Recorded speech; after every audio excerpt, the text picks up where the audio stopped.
क्या होगा अगर हम पृथ्वी के कोर को गर्म कर सकते हैं? एक प्रलय के दिन के क्षुद्रग्रह या पिघलने वाले परमाफ्रॉस्ट को भूल जाए। यह पृथ्वी की कोर का जमना है जो आज के एपिसोड में दुनिया को खत्म कर देगा। यह होगा क्योंकि हो सकता है शायद हम पृथ्वी को अंदर से गर्म करके दुनिया को बचा सके। पृथ्वी के मूल में क्या हो रहा है? यदि कोर पूरी तरह से जम जाए तो क्या होगा? और क्या बहुत देर होने से पहले हमारे पास पृथ्वी को ठीक करने का मौका होगा? आपने शायद कभी गौर नहीं किया होगा कि पृथ्वी का कोर जम रहा है, लेकिन यह अभी बहुत धीमी गति से हो रहा है।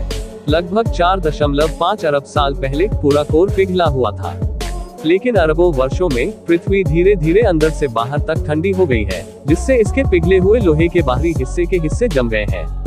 और अगर फ्लैश फ्रीज घटना में यह प्रक्रिया महत्वपूर्ण रूप से तेज हो जाती है, तो हमें इसके बारे में कुछ करने की आवश्यकता होगी। पृथ्वी का केंद्र हमारे ग्रह के लिए जितना आप सोच सकते हैं उससे कहीं अधिक करता है। इसके बिना आपका क्या होगा? पृथ्वी के पास एक चुंबकीय क्षेत्र है जो इसे घेरे हुए है और आपको विकिरण से बचाता है। इस क्षेत्र द्वारा बनाया गया है, आपने अनुमान लगाया, हमारे ग्रह का मूल। सुपरहॉट इनर कोर से हीट ट्रांसफर बाहरी कोर के माध्यम से और मेंटल में होता है।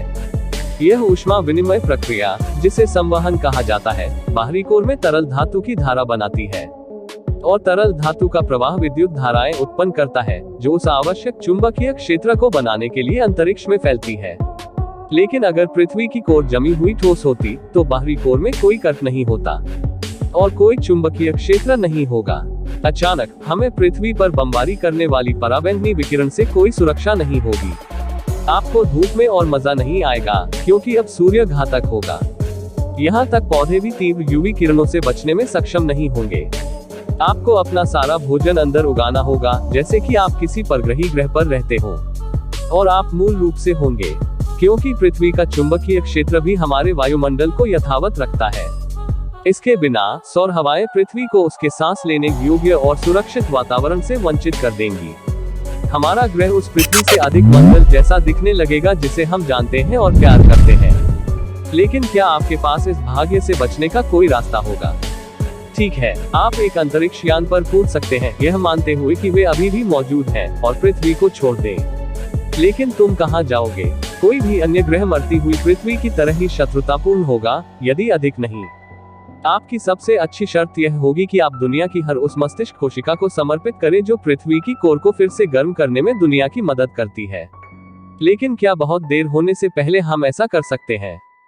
हम बस करने में सक्षम हो सकते हैं, लेकिन हमें यह जानना होगा कि जमने से पहले कोर इतना गर्म क्यों होता है। 3 कारण हैं। पहली, अभिवृद्धि की प्रक्रिया से बची हुई गर्मी है जिससे पृथ्वी का निर्माण हुआ। मूल रूप से पृथ्वी कभी सिर्फ एक छोटा कोर बीज था, लेकिन यह अपने आप में अधिक से अधिक सामग्री इकट्ठा करने में सक्षम था और बड़ा होता जा रहा था। हर बार जब कोई नई सामग्री बढ़ती हुई पृथ्वी में दुर्घटनाग्रस्त होती है, तो इससे अविश्वसनीय मात्रा में गर्मी उत्पन्न होती है, जो कोर के अंदर फंस जाती है। दूसरा कारण यह है कि पृथ्वी अपने आंतरिक तापमान को स्वादिष्ट बनाए रखती है, जिसे घर्षण गर्मी कहा जाता है। जब पृथ्वी युवा थी, तब यह गुरुत्वाकर्षण छटाई से गुजरती थी। लोहे और निकल सहित सघन और भारी भाग बीच में धंस गए। ऑक्सीजन और पानी जैसे कम घने पदार्थ बाहर की ओर तैरने लगे। इससे घर्षण पैदा हुआ और गर्मी पैदा हुई। हमारे ग्रह के इतने गर्म होने का मुख्य कारण रेडियोधर्मी क्षय है। जैसे ही रेडियोधर्मी समस्थानिक पृथ्वी के मेंटल में क्षय होते हैं, वे ऊष्मा उत्पन्न करते हैं। लेकिन क्या हम इनमें से किसी भी घटना को सफलतापूर्वक पुनः पेश कर सकते हैं?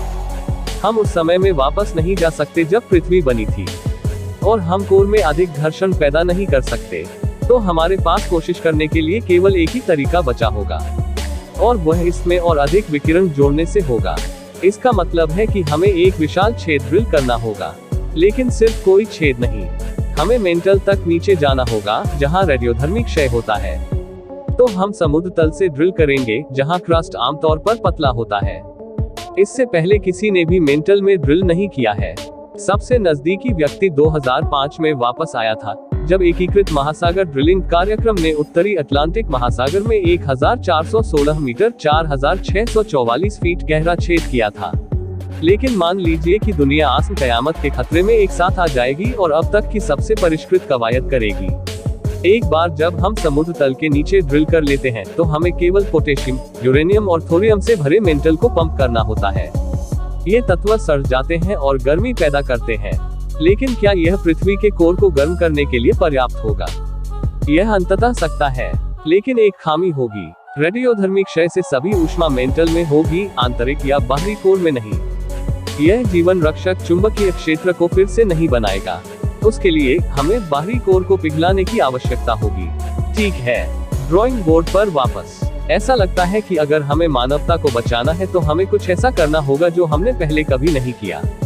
और इस बार हमें बाहरी कोर तक 2900 किलोमीटर 1802 मील गहराई तक पूरी तरह से ड्रिल करनी होगी, क्योंकि हम 1000 मील लंबे ultra high energy particle accelerator का निर्माण पृथ्वी की गहराई में कर रहे हैं। यह कण त्वरक सूर्य की शक्ति का उपयोग करेगा और ऊर्जा को पृथ्वी के बाहरी कोर में पंप करेगा। एक बार जब बाहरी कोर गर्म हो जाता है तो यह विद्युत प्रवाह उत्पन्न करेगा और चुंबकीय क्षेत्र का निर्माण करेगा। लेकिन यहाँ बात है, आंतरिक कोर के अंदर दबाव इतना अधिक होता है कि लोहे के परमाणु तरल नहीं बन पाते हैं। यही कारण है कि आंतरिक कोर इतना अविश्वसनीय रूप से गर्म और ठोस है। तीव्र दबाव के कारण कोई भी सुरंग जिसे हम ड्रिल करने का प्रयास करते हैं तुरंत ढह जाती है। तो अगर हम उस बहुत उन्नत कण त्वरक का निर्माण कर सकते हैं तो भी हम इसका उपयोग नहीं कर पाएंगे। कम से कम हम इसे अपना सर्वश्रेष्ठ शॉट देंगे। हो सकता है कि आपको उस स्पेसशिप पर कूदना चाहिए था।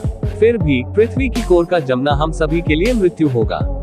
सौभाग्य से वैज्ञानिकों का अनुमान है कि कोर को पूरी तरह से जमने में 91 अरब साल लगेंगे। और यह देखते हुए कि 5 अरब वर्षों में सूर्य कैसे एक लाल विशालकाय तारा बन जाएगा, पृथ्वी का ठंडा होना आखिरी चीज है जिसके बारे में आपको चिंता करने की आवश्यकता होगी।